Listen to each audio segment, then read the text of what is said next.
All right, we are live. It's another Pittsburgh Hockey Now and National Hockey Now live Penguins chat. I am Dan Kingerski, as you can see right there on the screen. Do me a favor. This is a whole new setup for me.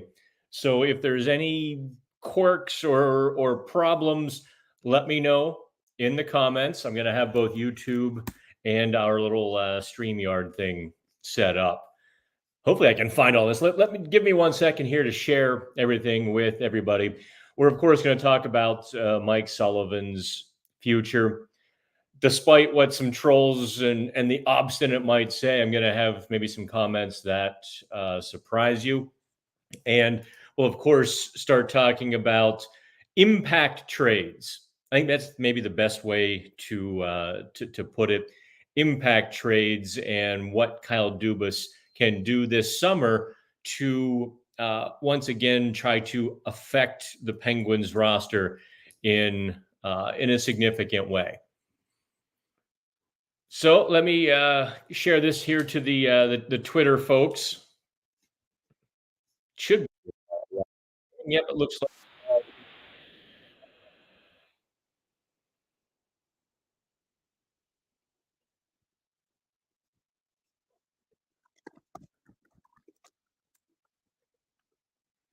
Okay, got that out of the way.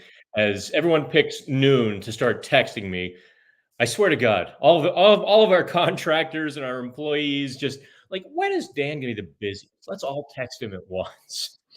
Let's dive in to the Mike Sullivan stuff, and of course, comments go there. I can see them live, and happy to dive in, answer, of course, your questions, and discuss what you want to discuss here. That's the whole deal of the Penguins live chat, not just everything I think, but what you think and what you want to know, and we'll get there and we'll dissect everything. So now let's dive in to the Mike Sullivan stuff here before any longer. Make sure to like and subscribe, by the way. There is almost no chance that Sullivan doesn't start next season as the Penguins coach. No joke. I mean, there's almost no chance that that happens, right? However, that doesn't mean this is a lifetime appointment. And the Todd Reardon thing, how much friction, what there really was, we don't know, right? We just don't know if it was significant, if it was minor. And I suspect that very closed, small group of people aren't going to come running to the media to tell all of their dirty laundry. Let's assume it was a solid disagreement, right? We've all had them with a boss or three where we want something, they don't. And it just, it is what it is. So, what does the Todd Reardon firing really mean? What it means is a couple of things, and it's specifically, I think, related to Mike Sullivan. One, Dubas essentially said to Sullivan through his actions, if not his words, where I see something clearly that needs to change. You can disagree. I'm going to change it. That's probably a good thing. That somebody has to be the person in charge. And two would be saying to Sullivan, this isn't a lifetime appointment. When I see something that needs to change, it will in fact change. To quote the coach, as he said about his team many times, right? Remember the quote, we have to get comfortable being uncomfortable. A couple of years ago when the Penguins were losing a spate of 1-goal games, that was the big thing. Remember that the Penguins couldn't get it done and all of that. So to kind of transpose that or turn it back around on Sullivan, he has to again get comfortable, maybe being a little bit uncomfortable. That's really the nature of pro sports.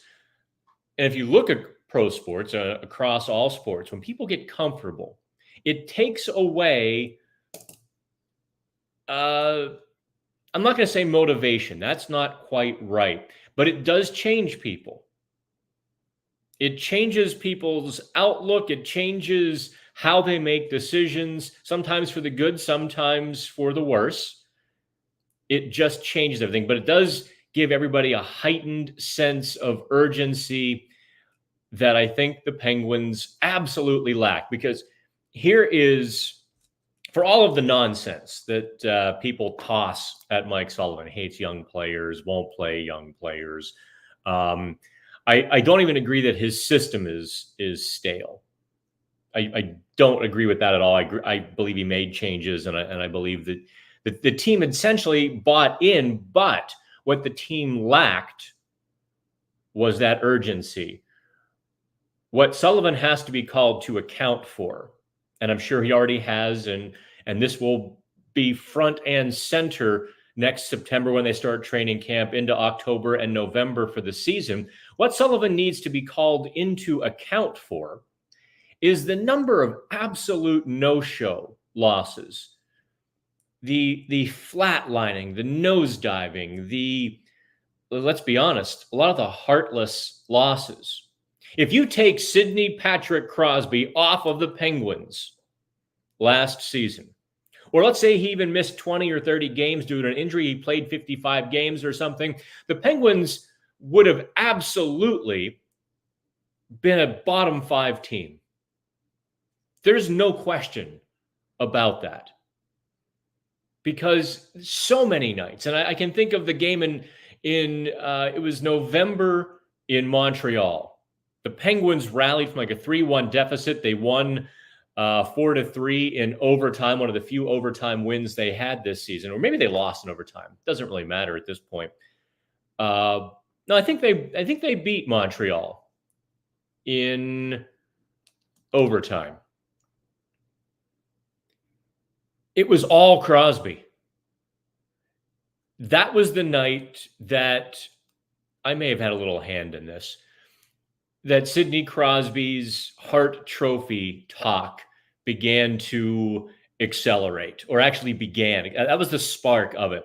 When the Montreal media got a look at the number of passengers on Sidney Crosby's back, they were in awe. They were like, wow.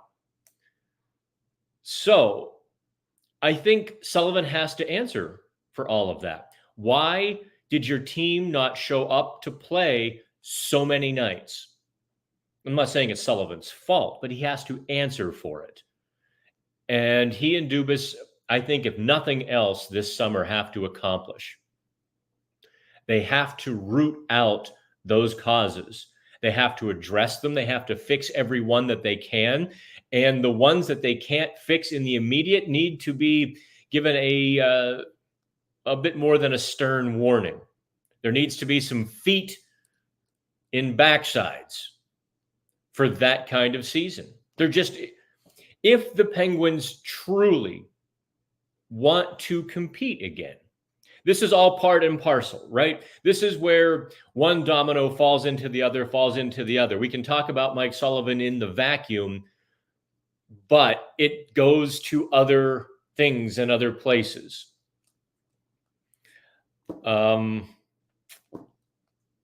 So actually, I'm going to go right here to the questions already. John Ejdowski. Hey, John Ejdowski. While everything can't be blamed on Sully, don't you think that any other coach would have been fired by now? Do you think this loyalty to him has hurt the team overall? It's a good question. I kind of go there with the Mike Tomlin stuff, right? I think Mike Tomlin has far less success over the last 6 or 8 years than does Mike Sullivan. I will say any other coach would be fired. Well, yeah. But how many coaches have won back-to-back Stanley Cups? How many other coaches? Now, the back-to-back Stanley Cups, before you all jump on that statement, the back-to-back Stanley Cups were, the second of which was 7 years ago next month. I get it. The success since then, I mean, it's been there. They've had some tough playoff series. They really should have won their last 2 series, and that that kind of buys a coach a pass when you have to try to win with your third goalie and against the officials, which they tried to do against the Rangers. That was a horrific series in which I have never seen so many events conspire against a team. From Trouba's elbow to Casey DeSmith pulling something in game one to all of that stuff, right? Just the number of terrible calls in that series that went against the Penguins. So much of that. The season prior, when they beat the Islanders pillar to post, 5-on-5 skaters, and their goalie let them down. So what I'm saying is that buys a coach more time, because here's one of the important things. And this was the lesson of Mike Johnston. All right, Ed, or John, rather. This is the lesson of Mike Johnston. You can be a good coach. You can be a good guy. You can be a smart guy. If you don't get the buy-in of the core of the team, a coach will be bounced out of the Penguins room faster than anything. Sullivan has that buy-in from the core. That can't be taken for granted. You can't just assume that any new coach coming in is going to have buy-in. And you can give me all the platitudes that you want. You can tell me all of they're professionals. They need to show up and play for whatever coach they put. Yeah, that sounds good on paper, but it doesn't translate into reality, and it hasn't translated into any team's reality in the history of the National Hockey League. So for those reasons, that's why Sullivan is going to stick around as coach. But what I am saying to you, John, and everybody else who has those Sullivan questions, is if the Penguins start off next season as they played for most of this season, I don't think Sullivan makes it to Christmas. I don't know that he would stick around much past Thanksgiving. That Thanksgiving mark is where you really sit down, you take an assessment of your team. Bad starts come and go. Maybe Crosby's in a slump. Maybe somebody's hurt, and you're trying to piece and put it all together. American Thanksgiving, not Canadian Thanksgiving. American Thanksgiving in later November is when you sit down and really start putting your mind to where the team goes from there. And if the Penguins don't show considerable improvement from their first 70 games this season, I do think Kyle Dubas will have to pick up the phone first to FSG and say, all right, boys, we have to make a change. I know you like him. I like him. I know you're going to pay him a lot of money, but we have to change. That's where I'm at with the entire Sullivan thing. I'm not going to call for him to be fired, although I will admit this to you now. I wrote 2 columns the night they traded Gensel. Unfortunately, somebody in the press room actually stole my headline for the other story. We were debating it. 3 of us were debating a very harsh verb, the word quit, in the headline. And somebody 10 feet from me wrote it the next day. Now, of course, this person, has a habit and a history of doing such things, and nobody really pays attention because they're not one of the big 3 or 4 people, and so they kind of do that stuff. But I'm just saying, I wrote a column on March 8th entitled "The Night the Penguins Quit." That's when the Capitals just blew them out of the water. I also wrote a column saying it was time for Mike Sullivan to go. No joke. And I made Dave Molinari read it. I made Dave proofread it. And I said, Dave, what do you think? Is this the right time to, go to the mattresses? And he's like, I think you were being kind in that column.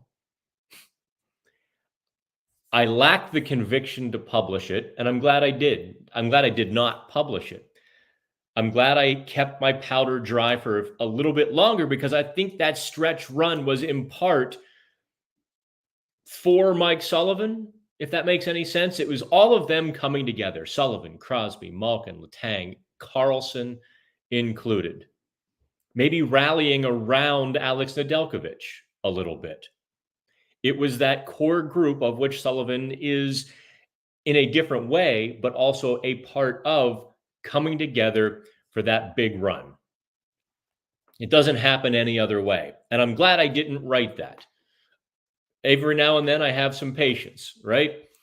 All right, so it is the Q&A. Do me a favor, give me some likes and subscribes here. The more you like it, the better I do, and the more YouTube pays me. Okay, so Logan asked, I'm going to get right to the questions here now that I've addressed the Sullivan thing. How long are we going? How long has it been? Oh, 15 minutes. Geez, I talk a long time, don't I? By the way, can you see it? 6 seasons and a movie.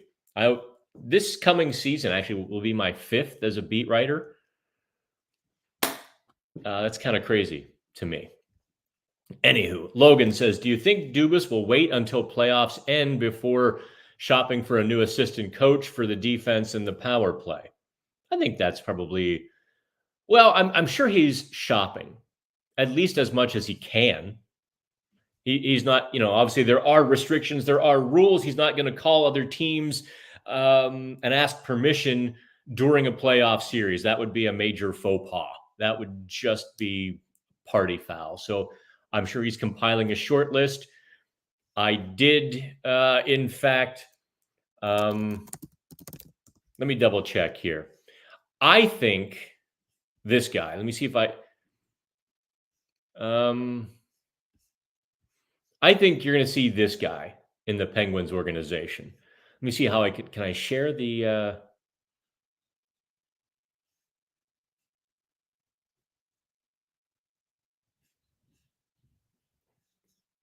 I don't know how to share the screen on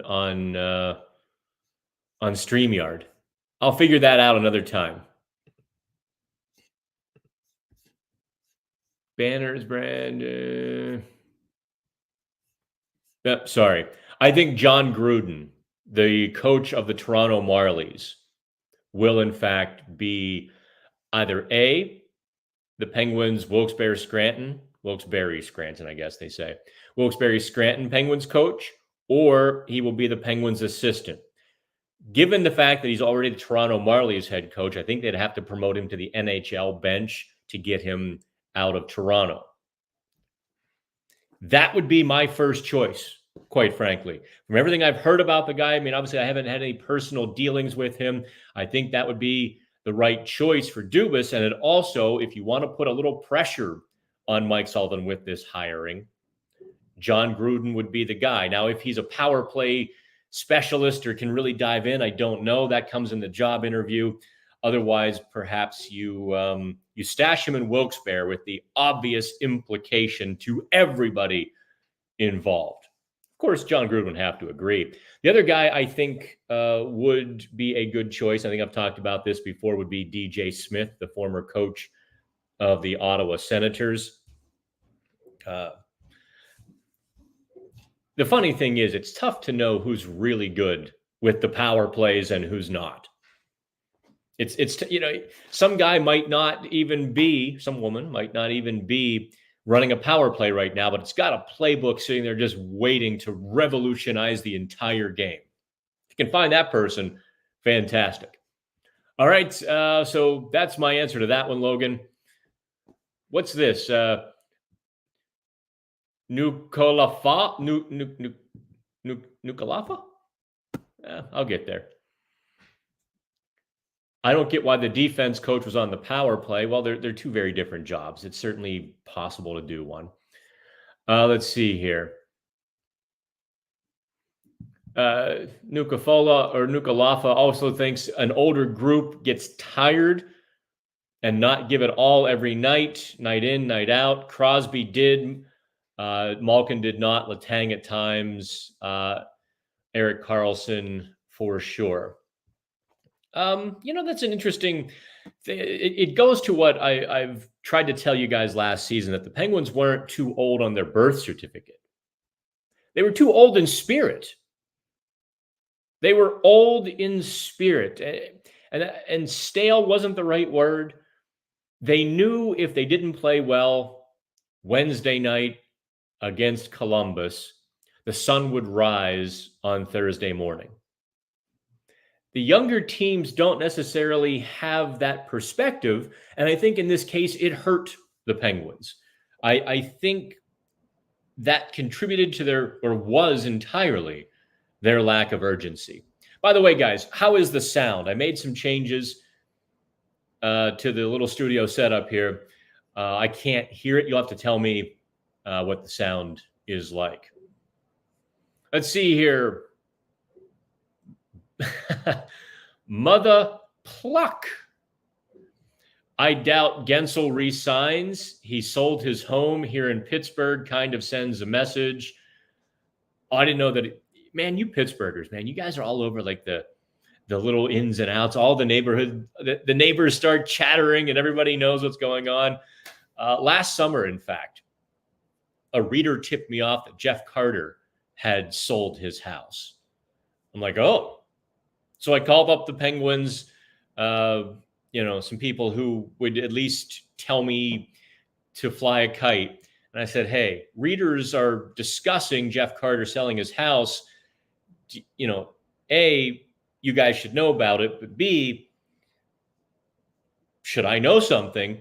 And the response came back, players buy and sell houses all the time, Dan. And it turns out Carter was actually just buying a different house. Man, you guys are all over it. No, Jake Gensel's not coming back. That was a pipe dream upon a pipe dream within a pipe dream. That was so convoluted of a dream that David Lynch couldn't have made a movie about it. Let's see here. What do I think about Monahan? Sean Monahan plays all the forward positions and had a pretty solid year. Very good question, Bad. However, I'm going to pour some cold water on the Sean Monahan talk for this reason. I went down that road. I did the investigation. I really took a good look at Monahan. He fit in Winnipeg. He would not fit if the Penguins maintain the up-tempo style. Monahan's not a good skater. And when you put a not great skater in the middle of the Penguins lineup, you'd better have two flyers beside him. Kind of like the Penguins did this season with Malkin. Putting, O'Connor and Puustinen beside him for a while. And then it was O'Connor and or Bunting and Puustinen, whatever it was. The flyers on the wings would drag Malkin low. Now Malkin is not a terrible skater. He's slowing. Monahan is probably a mediocre skater, and I just don't know that he would fit with the Penguins. It's one of those on paper it fits. Actually, I'm going to tell you who he would kind of remind everybody of in the Penguins system. You dump him with the Penguins, he would remind you, Mikael Granlund. All right, let's see here. Brendaji, what about the goalie situation as a WBS Penguins season ticket holder? I hope they don't rush Blomqvist. Well, Brendaji, did you read my full scouting reports from Game 1 and Game 2 on Blomqvist? I went into full scout mode, specifically made the trip up there, stayed in Motel 6, ate at Outback though, to watch Blomqvist. I think Dubas's words were very specific for a reason on Blomqvist. He wanted to challenge the goalie. He wanted to see what he was like under pressure, and Dubas applied some pressure. It might not have seemed like it. And Blomqvist, for his part, told me straight up he didn't even hear what Dubas said. So maybe if there was an attempt to apply pressure, it was not successful. But Blomqvist was not good in the playoffs. And I don't just mean the fact that he gave up goals. He was fighting the puck from the start of Game 1 through the end of Game 2. he was just at war with his position. A couple soft goals, some stuff he didn't clean up. Also, Blomqvist's stick work needs a good polish to get to the NHL level. I don't think Blomqvist could help NHL defensemen with the forecheck, which is one of the things that Sullivan liked about Alex Nedeljkovic. So if you talk to me about the goalie situation, I'm going to give you a little tip right now. I am going to write this afternoon, the Penguins should throw cash at Alex Nedeljkovic. Or I'm going to write about Sullivan, one of the two. Like, I'm going to make myself a note. But I think it's important to throw some cash at Nedeljkovic to A, keep pushing Jarry, but B, I don't see Blomqvist being ready in October. I honest to God, I just don't. Now, 2 games is a very small sample size, and the patient people say, well, but when the GM puts the chips on those 2 games, and it could have been more than 2 games had Blomqvist played well, mind you.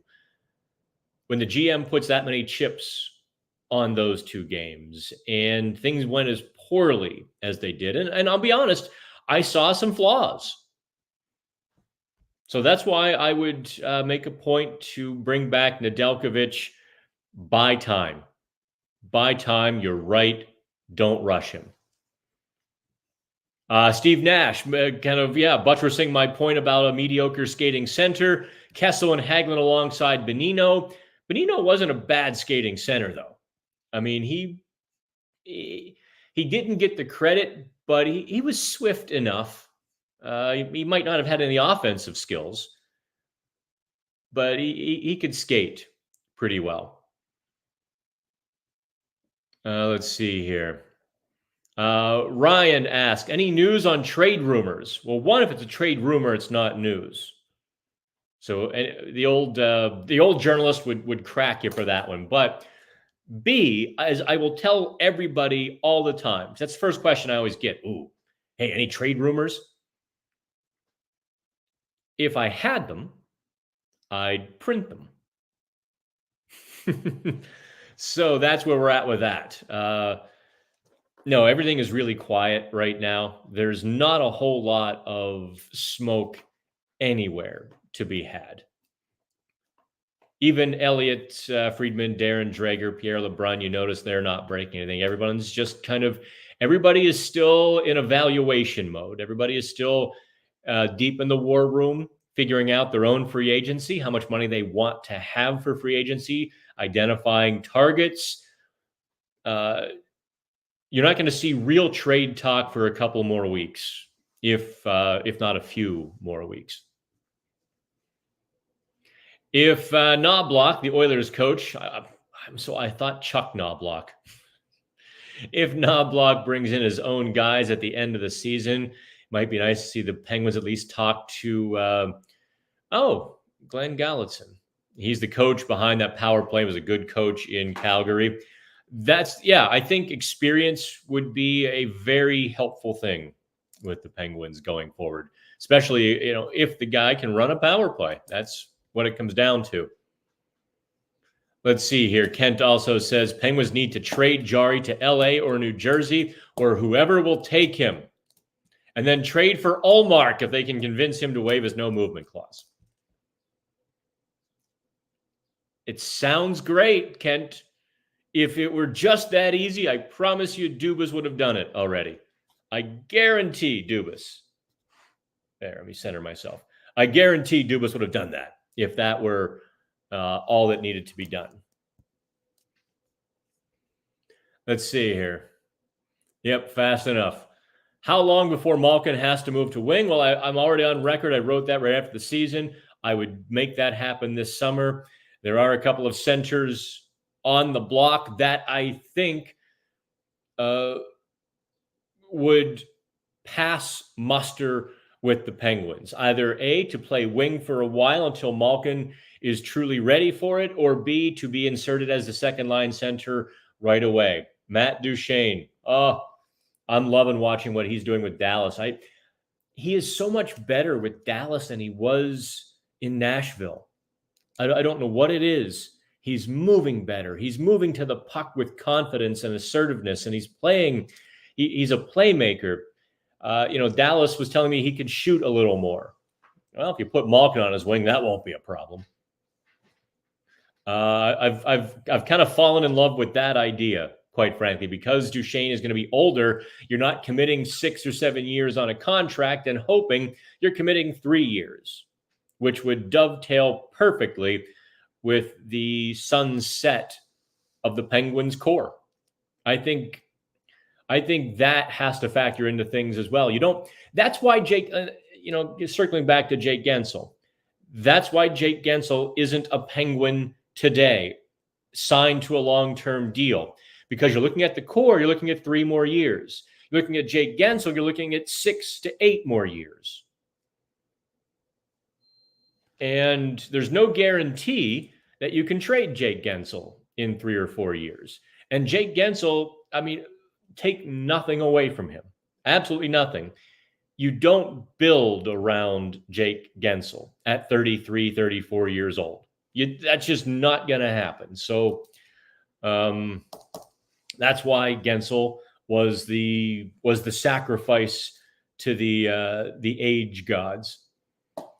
Let's see here, Logan. Domi, Bertuzzi, Duclair, or DeBrusk, your choice. Who fits the Penguin system best? I've been a Jake DeBrusk fan, but his contract is estimated by AFP Analytics to be about 5.9 per year. No dice. Way too inconsistent. He's been on a very good team. He's played with very good centers. He's not ever put up consistent production. Pass. Hard pass on DeBrusk. If Duclair stays in that very affordable range, I think he's an option. I think he would fit with the Penguins quite well. Domi or Bertuzzi? I'm going to be honest here. I don't know where Bertuzzi's game stands. He's not the guy he was a couple of years ago. He's not the fierce agitator, 30-goal scorer that I think everybody expected him to be at the front end of that contract. So I'm not sure of any of those guys, quite frankly. Logan, I think I might pass on every single one of them. I think you're better off riding with O'Connor. Maybe not Puustinen. Maybe of that list, Duclair, if you can get him on an affordable deal. But I just don't see spending the big money on any of those guys. You'd be better off throwing the money at Jake Gensel, quite frankly. I think, in fact, as I say it out loud, you should have put Jake Gensel on that list. He wouldn't cost much more. AFP projected him at 6 years, $8 million per. At least at 6 years, $8 million per, you know what you're getting. Thoughts on bringing Daniel Sprong back to solidify third-line winger? Daniel Sprong has never solidified anything in his career. Brendan, I'm being honest with that. I'm tired of the Daniel Sprong. At some point, doesn't the guy have to catch on with a team? At some point, doesn't he actually have to stick with a team? Yeah, I know. He got an opportunity. He's a poor man's scorer, and there's always a need for those guys. But until he does more things to help you win when he's not scoring, no dice. Okay, Brendaji is back. I'd like to see Derek Army from Wheeling be promoted to Wilkes-Barre Scranton. Maybe as an assistant coach, but sorry, I don't see Derek Army coming all the way. He was Robert Morris's coach, yeah? No, I'm sorry. That Derek Army. Where did? But anyway, that the Penguins are going to have too much invested in Wilkes-Barre for an unproven head coach there. They're going to have to get a proven commodity who teaches and works well with young players, because you're going to have, I think they hope to have Koivunen there, Alexei Ponomarev, the two guys they got in the trade. You're probably going to have Tristan Brose there. Maybe who else? Owen Pickering. I think he can go to Wilkes-Barre next year. I think he can turn pro and go to Wilkes-Barre. So you're going to have these guys for next season. Now, if I'm wrong on Owen Pickering, please forgive me. You want somebody you know and trust already to work with those guys. Let's see here. Has anyone asked about the Selke Trophy nominees? Why no love for Crosby? Respect Jordan Staal a ton. Nomination overdue, but he was a minus on a very good team. Actually, Steve, you're right. And I had a vote. I don't know if I'm supposed to admit this, but I looked at that minus on Jordan Staal's column like, what the heck? How can I give the guy a Selke Trophy with a huge minus on his stat sheet? He should have been nominated 5-10 times prior. Should have been nominated every single year. You're absolutely correct. Why no love for Crosby? And that's an interesting question. I'm not entirely sure. It's a matter of perception, Steve. Let me try change a little camera angle here. If I do that, so I can look at you a little more cleanly. It's a matter of perception that, Crosby plays a full 200 feet, but he's not as great defensively as the guys who are more specialists. I was shocked that Auston Matthews got a Selke nom. Think about this. Auston Matthews gets a Selke nomination for defensive work. He scored 69 goals this season and didn't get nominated for the Hart Trophy. That's shocking to me. I thought Auston Matthews deserved a little better. Okay, Big Daddy says, I've been a lifelong Pens fan since '88. I'm from Toronto. If Dubas makes a trade for Mitch Marner, I'm done. Also, they need to find a team that will take Jarry. All right, Big Daddy, let's work backwards here, all right? It looks highly unlikely that they're going to trade Tristan Jarry. Dubas's comments were not passive. They were very specific about bringing Tristan Jarry back, what he hoped to see this summer, how he hoped Jarry would respond. So we can stop the Tristan Jarry trade talk. I'll put it at a 1 of 10. In fact, I did it in my column on Monday when I, grading the Penguins trade chips and the scenarios. Jarry's a 1 of 10. He's just not being dealt unless, let's say, New Jersey calls up and has a significant offer. Then you start to think about it if somebody else is available. But why is everyone so angry? Like, why are all Yins Torontoans so up Mitch Marner's bum? Why are you guys all so over the top on him?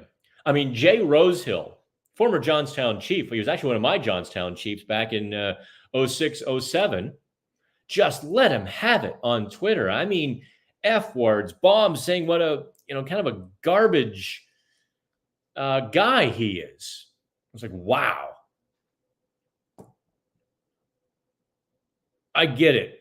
It's been 7 years, 1 playoff victory, 8 years, 1 playoff victory. I get it all, but you have to maybe put a little bit in perspective. That was a team loss, and you can't put it on Marner's shoulders. Let's see here.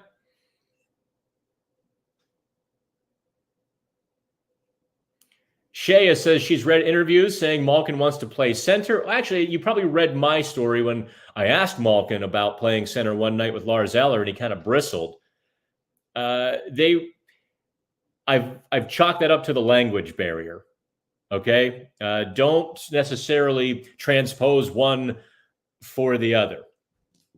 Yeah. He's like, no. I play center. Did he mean I played center or I will only play center?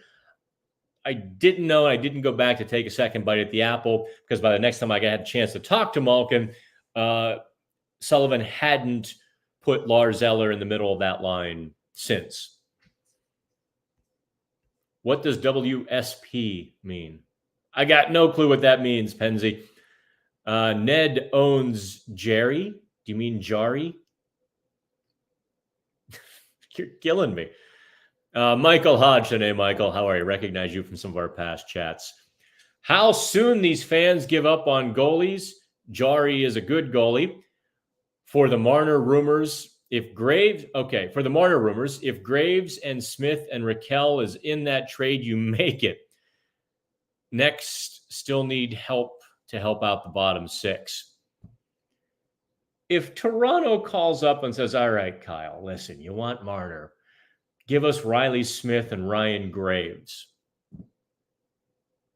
Come on now. Come on. That is the definition of all of our bad players for all of your good players. That is like the textbook example. Come on, Michael. If Kyle Dubas gets that phone call, he might literally just sprint to Toronto and carry Mitch Marner back to Pittsburgh on his back like a piggyback ride across the border. I mean, come on now. All right, JR. I would say run Jarry hard this year, have him play 60 games in goal. Why would you do that?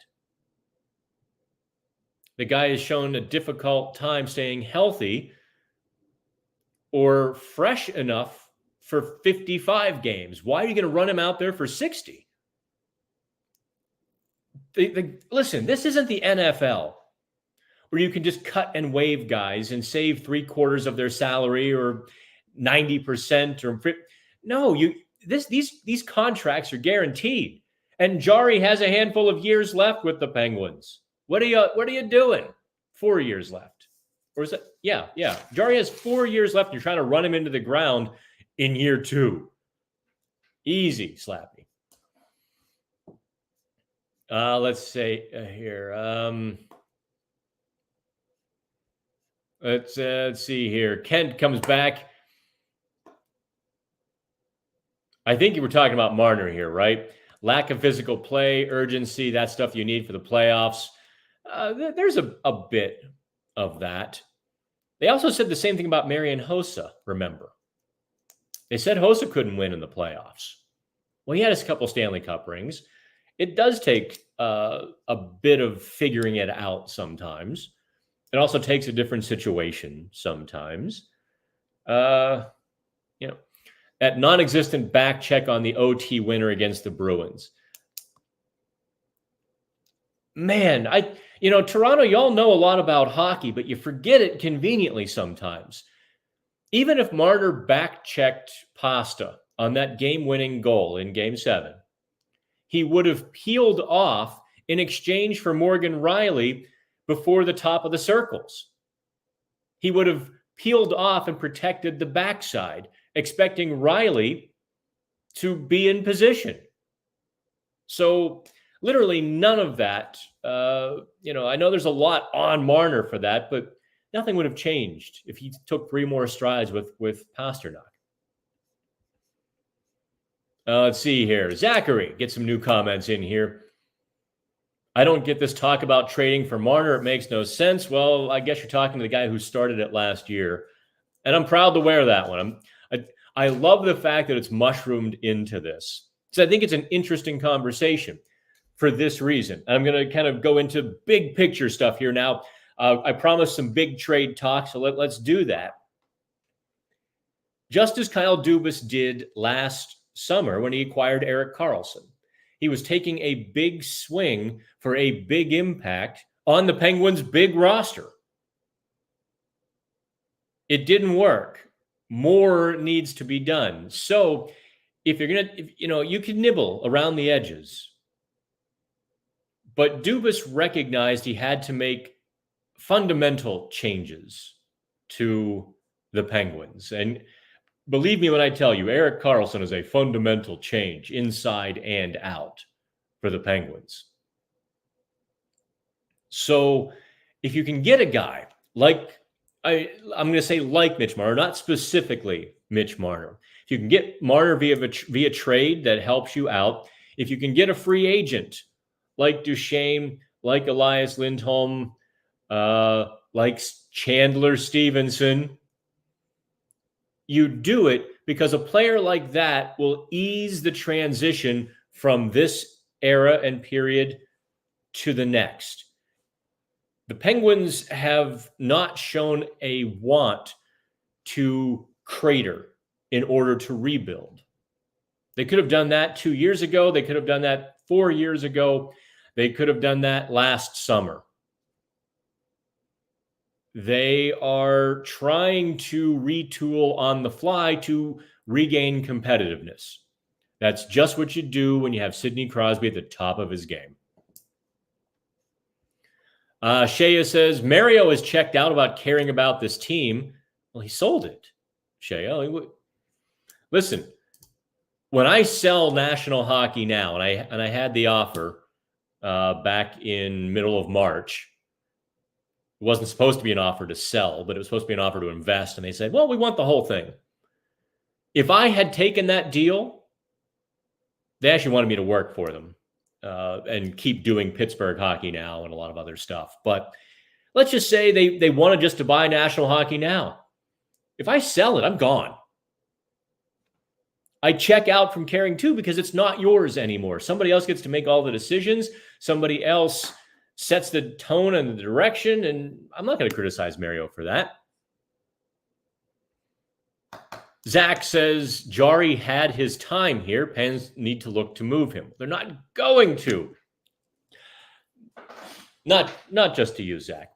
They're not going to trade Jarry. They're not going to. No. Not unless someone calls them with a big offer. They've already kind of made that decision. We've written thousands and thousands of words about it. Okay, Tom in Canada. Who do we bring in for speed? Well, that's a loaded question because we haven't gotten to June yet to see who's going to re-up with their team and all of that. I think the speed, if you create a quicker second line with Michael Bunting and a fast center and Evgeny Malkin, I think that's going to take care of quite a bit. Because then on the third line, maybe you have Drew O'Connor and Lars Eller. And, I'm not really focusing on the small-time free agents just yet. If you want to throw some names at me, by all means, go ahead. And the Penguins have stopped trading draft picks, by the way. You notice they've kept, they traded for Karlsson, but that was kind of a special circumstances. Yes, I know, Shea. I talked to Malkin just a couple of months ago. Yeah. Let's see here. Duchesne not coming to Pittsburgh, wants to be close to the new house built in Nashville. Maybe, maybe not. Dallas is close to Pittsburgh is closer to Nashville than Dallas is, Tom. It's an hour flight to Nashville from Pittsburgh, and it's an 8-hour drive. If you drive 8 hours out of Nashville, you get to like the Ozarks. You do not get to Dallas, I assure you that. Who do I see as a legit number 2 goalie for next season? Huge question. Glad you brought that up. If it's not Alex Nedeljkovic, I don't think it should be Yoel Blomqvist, although I think they might force themselves into that. But if it's not one of those two, you start looking at some of the names bouncing around. I'm going to do this off the top of my head. I have this column already half written. Do I share it with you guys now? All right. There's a guy up in Toronto who has some familiarity with the Penguins, some hardware as well, a couple Stanley Cup rings before his rookie status expired, rebuilding his career, rehabbing from hip surgery. get where I'm going with that yet? That would be interesting, wouldn't it? To sign Matt Murray as a goalie. Say, okay, you can earn the backup job, or we're going to send you to Wilkes-Barre. Your call. Wouldn't that be interesting? And I think it probably has more merit than you'd want to give it, more legs than we would care to admit, just because, I mean, the chance to give him a chance to rebuild his career. I mean, he goes back with Kyle Dubas to the Sioux. He goes back to Wilkes-Barre with Mike Sullivan. He goes back a long way with a lot of these guys. And if his head and his heart are in the right place, I absolutely could see them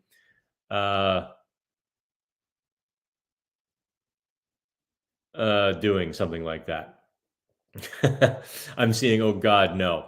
All right, the Penguins are now the Pirates of the NHL. Easy now, easy. Let's maybe dial it back just a little bit. All right, do me a favor. Make sure you give me those likes and subscribes. We've already done like an hour on this. I can't believe I've killed that much time. Next time, I will figure out how to share my screen, and so I can show you graphics and images. Let me see if I can do it here. Nope. Maybe settings. Nope. Can't find it there either. I just realized something. I've been talking into this microphone. This microphone has not been plugged into my laptop. So this has been straight audio the entire time. Probably have a bad echo, which is going to drive me nuts. But hey, you all listened. So we're going to give the last call for questions here. I'm an idiot. I am such an idiot. How did I not? I always make one mistake somewhere. What happened? What happened to me here?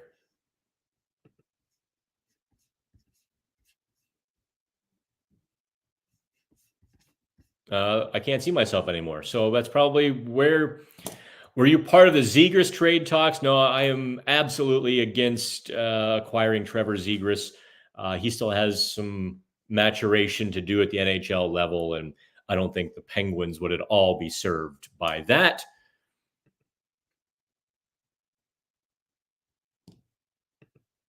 Oh, okay. There I am. Am I back? Is Josh Anderson on the block? Actually, let's see here. Where did that come from? Well, no, Mario isn't quite. I mean, just Steve asks, is Mario still a minority shareholder? Yeah, like he got a token to stick around. His name, kind of associated with the organization, but he's not really a minority shareholder. Would have 10 or 20%. From everything I've heard, Mario is a couple points just as a, hey, thanks, Mario, sort of thing. Yeah, does Trouba know somebody in the NHL player safety department? Whew. He darn near killed. I always mispronounce his name. Nikash. If Nikash hadn't ducked under that flying elbow, like a luchador, he comes winging in there, did Trouba. He would have darn near killed Nikash. And no, I'm not in favor of Trevor Zegras. Trevor Zegras is a PlayStation player right now, so that has to improve. Is Josh Anderson on the block? Yeah, absolutely. In fact, Josh Anderson is one of the guys. He makes $5.5 million. Anderson was one of the guys that I circled. If the Penguins could trade Ryan Graves, Josh Anderson would be one of those bad contracts that might kind of complete that puzzle. Any updates on Matt Nieto? No, the Penguins haven't updated us on that. You're right, at the end of the season. Dubas didn't necessarily imply his career was in jeopardy, but I suppose a third major surgery in a year would lead you to that conclusion anyway, wouldn't it? Yeah, Nieto had to make some decisions, had to see some specialists and get like a third opinion and a final opinion on whatever it is that ails him. So, kids, that's it for me. I apologize for thy echo. Next time, I will actually remember to plug in the mic. All right, I'm Dan Kingerski. Like, subscribe, share this around on the National Hockey Now and the Pittsburgh Hockey Now YouTube channel.